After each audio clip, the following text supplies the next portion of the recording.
Is your Galaway extender not performing as it should? Maybe you've forgotten your password.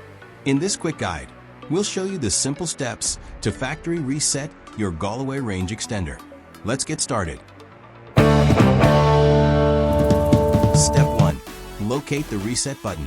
Find a small recessed hole on the front or side of the device beside WPS button. Step 2. Perform the reset.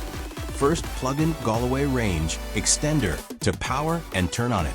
Now use paperclip or pen and press and hold the button for 10 seconds and release when extender LED lights start blinking. The extender will now reboot itself. This may take a minute or two. Once it's complete, all settings, including your Wi-Fi names and passwords, will be erased and restored to factory defaults. Set up it again using LAN connection or using WPS button. That's it. If you found this video helpful, don't forget to like, share, and subscribe channel. Thanks for watching.